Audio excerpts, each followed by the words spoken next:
Well, hi everybody, it's Carla from Casey Creates, and I've been sitting here glazing. I'm trying to get my bisqueware glazed for an upcoming pottery sale that I'm going to do, and I did one where I was glazing the leaf dishes. I created one out of clay on a video, and then I thought I would come and just show you the progression of processes.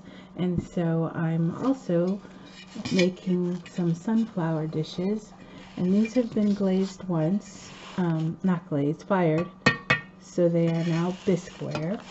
And then I stained them with what's called iron oxide wash, and it's just like you would stain wood. You brush it on, and then you don't have to, let me find my sponge, you don't have to wipe it off, but I like to wipe it off a little bit just so that some of the coloring will be lighter on the surface and then darker down in the grooves. This one I just got it on in a slightly heavier application, but the clay body is called speckled brownstone, so when it fires, these specks are gonna kind of show through. I don't remember which ones I showed you in the before when they were still just in the clay form, but like this is one of the woven baskets that I did, and I may have showed you this one.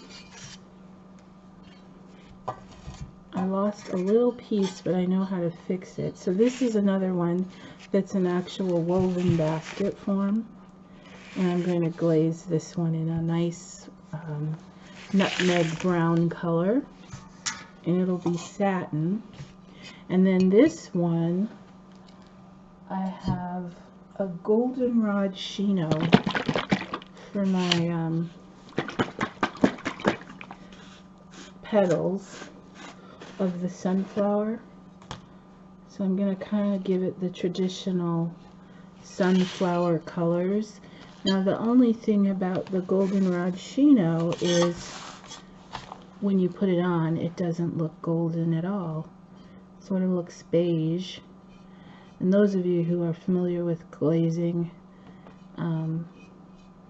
know that the chemicals react from the heat, and so what looks like beige now is going to be this really beautiful golden yellow. Now I did put some iron oxide wash on because I want to mute it a little bit. I don't want it to be too golden, because I kind of like the more earthy tones. So this will give it a little less of a vibrant yellow by putting the, oops, there goes a little drip, which won't hurt, but I'll wipe that a little more. Anyway, I'm gonna give this 2 good coats, and maybe 3. And then in the center, I'm gonna give it this beautiful, what is this color? It's called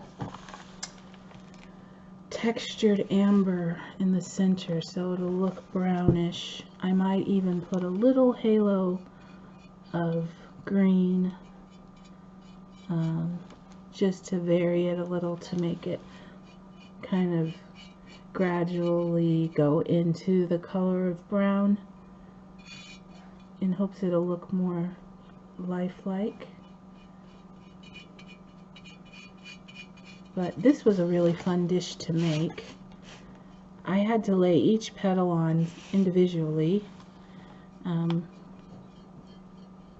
and then I don't know if you can tell. Anybody want to guess what I used to texture the center?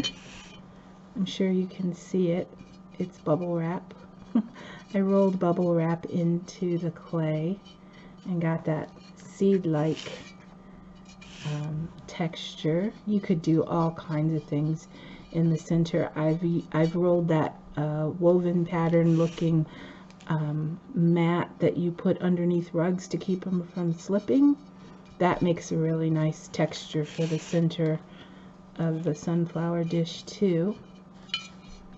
So I won't bore you glazing this whole thing.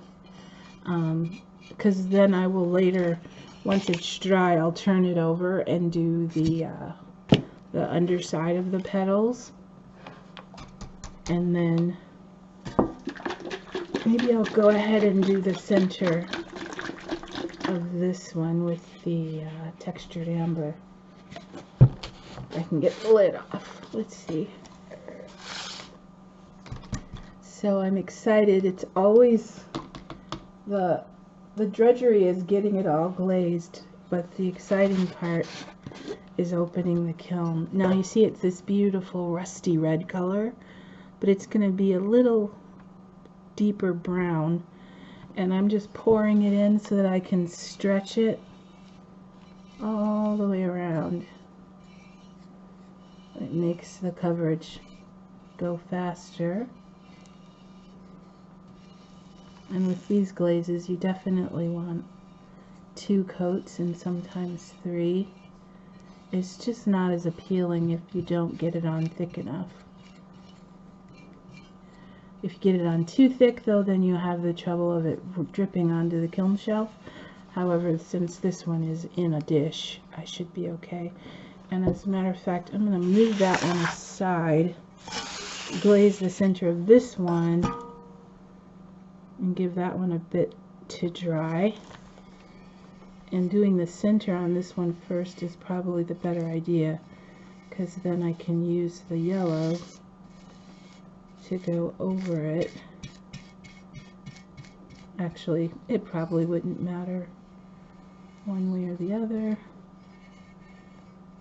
I'm going to go ahead and try to get every area that's supposed to be the seed part. And I'm just stretching it across, which will serve as a second coat. Maybe even enough for the third, so I don't have to do it again. And these will be food safe if anyone chose to actually eat out of them. It would be okay. Okay, so that one's all glazed. I'll go back to this one and touch it up a little bit. See how fast that dries? Where it's not shiny, it's dry. So I'm going to be here a while. I've got quite a few pieces to do, but I think I'm going to find a nice holiday movie and just make it a little project. So that is the process for glazing my sunflower dishes, and I will come back and show you the finished dishes when they come out of the kiln. But thank you for visiting with me, and I hope to see you again soon. Bye!